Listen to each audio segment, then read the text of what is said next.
welcome to Shanghai Tang and the new collection. This is Nick. Now he has flown all the way from Hong Kong to Singapore just to give us a preview of Shanghai Tang. Yes. Yeah. So tell us a little bit more about Shanghai Tang and what we saw today. Okay, today was the release of our 2009 Spring-Summer collection, which we've named Inside Out, or Dian Fu in Chinese. The reason for this title is that what we've done is take a lot of Chinese concepts, and our designer has sort of inverted them and turned them upside down, made them very contemporary, and that was the collection that was previewed here today. So. It's a new designer as well. Yes, it is. And his name is Joseph Lee. Okay. He joined about 1 year ago, and this is his first complete ready-to-wear collection that he's releasing.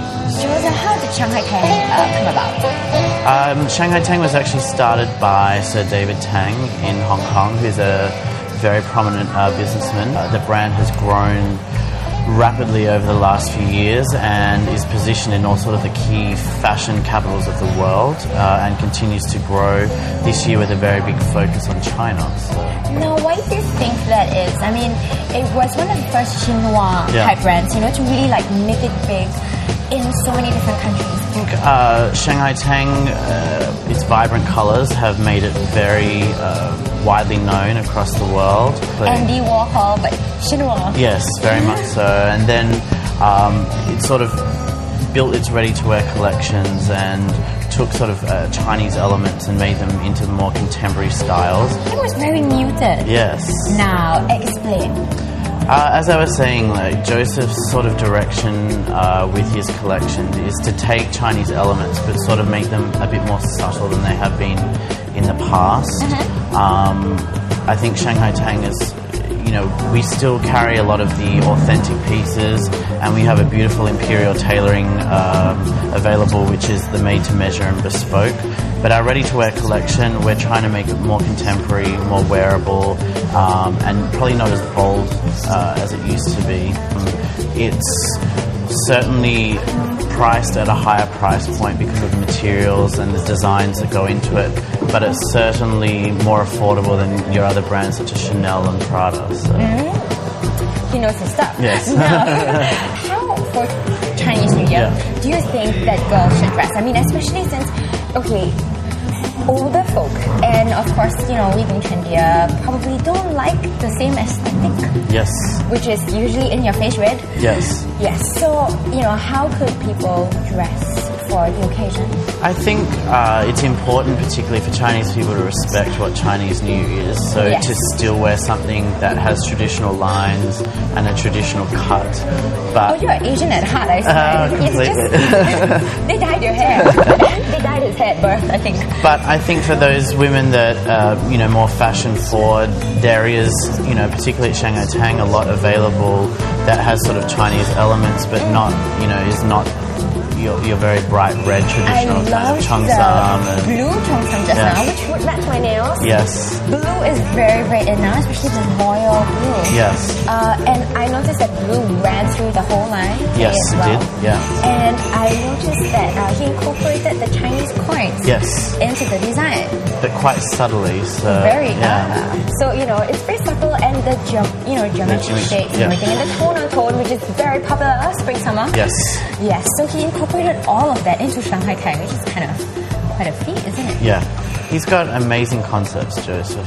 What kind of aesthetic for guys do you think should they wear for Chinese New Year? It's a lot harder to pick Chinese New Year stuff for guys. Most guys want to wear red. No, for us, and a lot of my friends come to our store and buy the velvet jacket, and then our lining is these vibrant color tone that we talk about. It's not the usual Mandarin, which is it's not as high because it's more about comfort. I think I don't like anything personally up high around my neck. Because it gets bothersome for the guys, right? Yeah, it does. It gets so it's a lot more comfortable. It is. And I noticed that they've incorporated florals as well for this season. Yes. For guys. Yes, we have. Yeah. Our menswear designer is, taking some elements and making it very contemporary. The lotus. Exactly. I want that. I think I'm going to get that for my dad. Really? Yeah, he's a funky hip dad. So. Oh, that's great. My Yeah, dad wouldn't be.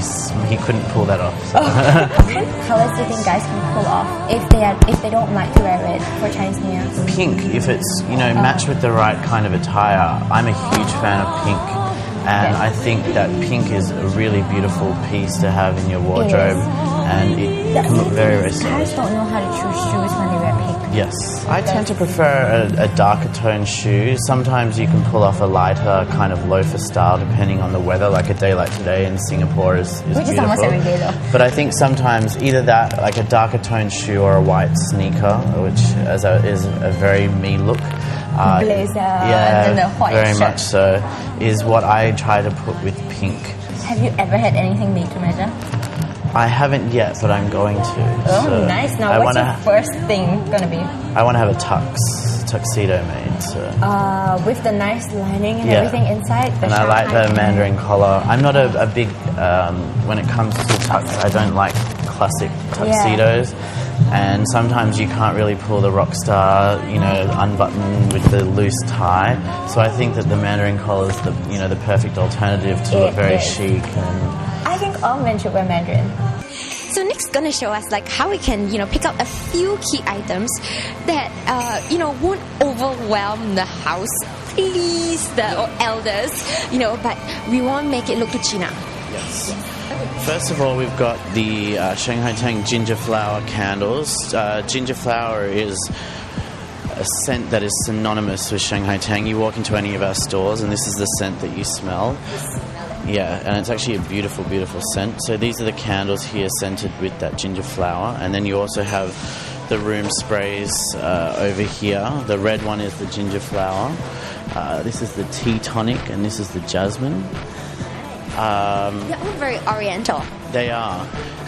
But the ginger flower by far is the most popular and the one that you would smell anywhere in the world, any Shanghai Tang you go into. Then we have here the picture frames, which I'm sure anyone that's been to a Shanghai Tang store has seen. And I have. It would be good though, right? Whenever your mother-in-law comes over, have it in a nice, Well, I have many of these at home. My mum certainly has many of these in Australia. And the thing about them is you can change the internal colour of the border.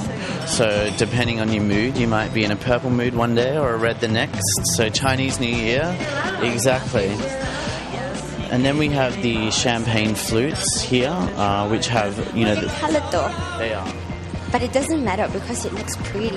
It is. It's very pretty. And these are just a few of the colours that are available. How many colours do you guys have? There are 4 colours. So it's the usual, the typical Shanghai Tang colours. Yes. It will be yellow, pink, green, and... Red. Oh, red. So, pinkish, reddish type. And then kind of similar to Yes, exactly. And then green, right? Yes.